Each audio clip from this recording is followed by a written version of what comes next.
What's up, you guys? It's Selena with Savvy Biz Tips at 6 with Savvy Empire Consulting.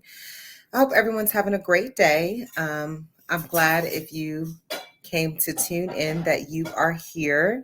So today I thought it would be appropriate to talk about how to systemize your business, how to implement automations and things like that into your CRM. Because what I find is when I'm speaking to small business owners, and particularly the ones that are like the solopreneurs, maybe they have a couple of contractors, they're not understanding how to even get to the level of systemizing their business. So today we're going to talk about that. Let's see. So the first thing that I support small business owners with would be the documentation of your business processes. Y'all knew I was going to say it because this is what I preach. So you have to make sure that you have your processes written down or in a shared living space. So that's the very first thing. You're going to write basically a lot of stuff down. It doesn't have to be all at once. I say start with maybe one piece of your business. Maybe it's the follow-up email. Maybe it's the business to business emails templates. And then maybe it's something like you're asking someone to complete a task that has to do with production. These are the different categories you would want to start to ensure that you have written down. Why? Because when it's time for you to hire that contractor, when it's time for you to delegate that work or configure some automations in your CRM, you will now have the map to get you there, right? That's that map that's going to get you there. It's going to tell you, okay, what is it that I need to put in some type of automation because it's a repetitive task, a repetitive or a certain way where things have to be done, where you need standard operating procedures for that task to be considered complete. So you really want to start with defining the what, the when, the how, and the who, of course, and the improvement. The what, the when, the how, the who, and that improvement. Even if you're the who every time. So having like a basic, I don't know if you guys remember back when we were children, we had those like trees and like they were like flow charts. Maybe you would draw like your brainstorming and it is a circle and then you have sticks sticking out of the circle. That's kind of the idea I have around, okay, what is that process? Well, whatever that process is going to be in that circle. And then from there, you're going to divide out what's needed within that process, whether you need to send an email, whether you need to check some documents, whatever. That's how you're going to start to systemize and figure out what needs to go where.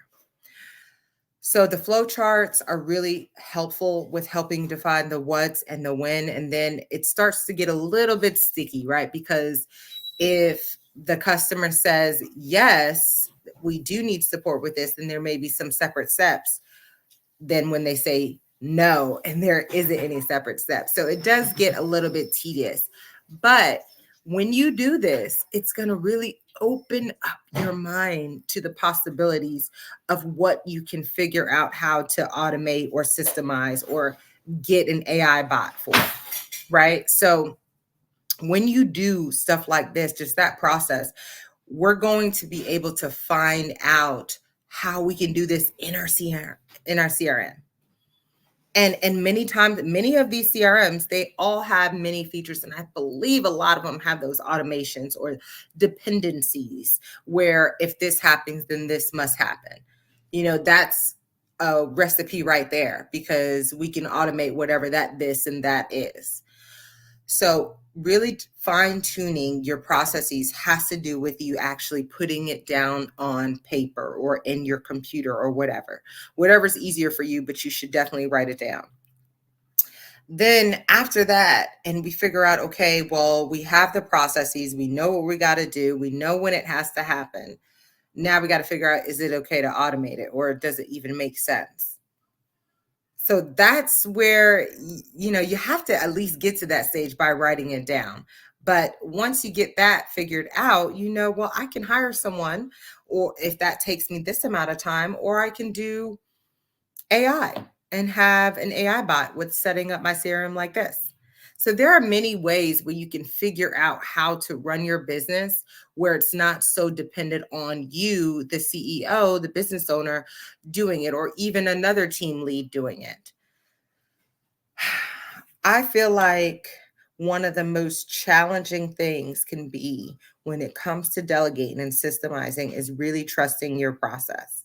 Meaning you start to dissect it a little bit more, you start to figure out what works, what hasn't been working. And sometimes that process can be a little bit overwhelming and could have you second guessing things. But the goal is to have a plan of success, to have a plan so you can get to a state where you're not always in the business. We want to get you to work on the business, not in it all the time. So my model is, of course, to write it down. Let's see it, how it needs to happen every time. Let's see the repetitive processes, and then figuring out whatever CRM that you use, because I don't favor one over the other right about now. A lot of them are looking like the same, meaning having the same features and ads and everything else that goes along with it. They have all these things that are pretty much the same. So when I come in and I help small business owners like some of you guys, I come in and I'm looking at everything that you're doing and seeing if we can systemize it or even put it into a just one workflow or one workflow operating system where everyone, your contractors, you are in it if they need to be in it, and out of it if they need to be out of it.